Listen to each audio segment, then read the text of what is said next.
आज का हमारा प्रश्न है, आखिर मुख्यमंत्री को क्यों गिरफ्तार किया गया और क्या है दिल्ली की शराब नीति और क्या है नई नीतियां और पूर्ववर्ती नीति क्या थी।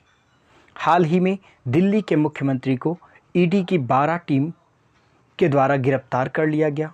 गिरफ्तारी के पहले उनसे 2 घंटे की लगातार पूछताछ की गई। अब सवाल ये उठता है कि किस वजह से एक इम्पोर्टेंस पद पर बैठे हुए व्यक्ति को गिरफ्तार किया जाता है। आज के हमारे इम्पोर्टेंट पॉइंट हैं, क्या थी दिल्ली की पुरानी शराब नीति और क्या है दिल्ली की नई शराब नीति, और मुख्यमंत्री या अन्य व्यक्तियों पर क्या आरोप हैं। प्रश्न ये है कि क्या थी दिल्ली की शराब नीति। नवंबर 2021 में नीति में क्या क्रियान्वयन हुआ। पूर्ववर्ती नीति थी दिल्ली में शराब बिक्री का कार्य सरकार के द्वारा किया जाएगा, लेकिन जब नई नीति बनाई गई तो नई नीति के तहत शराब का निजीकरण कर दिया गया, अर्थात निजी दुकानों से शराब की बिक्री की अनुमति दे दी गई। दिल्ली 32 जोन में विभाजित किया गया और प्रत्येक जोन में 27 शराब की दुकानें बनाई गईं। इसका उद्देश्य क्या था? शराब माफिया और काला बाजारी को समाप्त करना, राजस्व को बढ़ाना और उपभोक्ता अनुभव में सुधार करना और शराब की दुकानों का समान वितरण सुनिश्चित करना। लाइसेंसधारियों के लिए नियमों को और लचीला बनाया गया, छूट देने और स्वयं एमआरपी निर्धारित करने का अधिकार दिया गया। 2021-22 सरकार के राजस्व में 27% की वृद्धि अर्थात 8,900 करोड़ रुपए का फायदा हुआ। अब बात करते हैं मुख्यमंत्री और अन्य व्यक्तियों पर आरोप क्या है।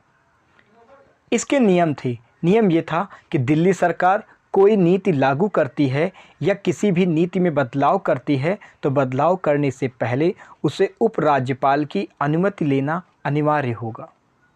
दूसरा, दिल्ली उत्पाद शुल्क नियम 2010 और व्यापार लेन देन नियम 1993 का उल्लंघन। मामला, दिल्ली प्रशासन की ओर से नीति में बदलाव किए गए परंतु राज्यपाल के समक्ष इसे पेश नहीं किया गया। निविदा लाइसेंस शुल्क पर 144.36 करोड़ रुपए की छूट दे दी गई बिना अनुमति के।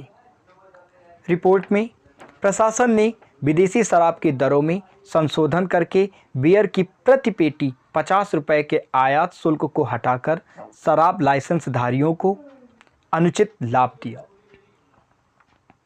इससे खुदरा बिक्री के लिए विदेशी शराब और बियर सस्ती हो गई, जिससे दिल्ली सरकार को काफ़ी नुकसान हुआ, लगभग 580 करोड़ रुपए का। तो ये थी शराब नीति और ये था मामला। अब बात करते हैं आज के प्रश्न की। प्रवर्तन निर्देशालय के संबंध में निम्नलिखित कथनों पर विचार करें। यह वित्त मंत्रालय के राजस्व विभाग के अंतर्गत कार्य करता है। दूसरा पॉइंट, राहुल नवीन को प्रवर्तन निर्देशालय का प्रभारी निर्देशक नियुक्त किया गया है। उपरोक्त कथनों में से कौन सा जवाब सही है? ऑप्शन ए केवल 1, ऑप्शन बी केवल 2, ऑप्शन सी 1 और 2 दोनों, ऑप्शन डी ना तो 1 और ना ही 2। अब बात करते हैं प्रवर्तन निर्देशालय का क्या अर्थ है।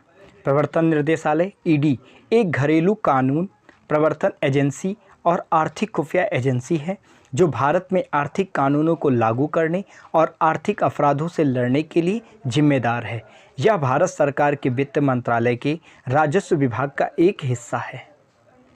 अब बात करते हैं ईडी का फुल फॉर्म क्या है। ईडी यानी इन्फोर्समेंट डायरेक्टरेट अर्थात प्रवर्तन निर्देशालय ने शराब घोटाले के आरोप में अरविंद केजरीवाल को गिरफ्तार किया है। भारत में किसी भी घोटाले आदि में छापेमारी और गिरफ्तारी करने के मामले में प्रवर्तन निर्देशालय की अहम जिम्मेदारी होती है। प्रवर्तन निर्देशालय की उत्पत्ति 1 मई 1956 में हुई थी, जब विदेशी मुद्रा विनिमय अधिनियम 1947 के तहत विनिमय नियंत्रण कानूनों के उल्लंघन से निपटने के लिए आर्थिक मामलों के विभाग में एक प्रवर्तन इकाई का गठन किया गया था। ईडी के मुख्य कार्यपालक संजय कुमार मिश्रा जी हैं।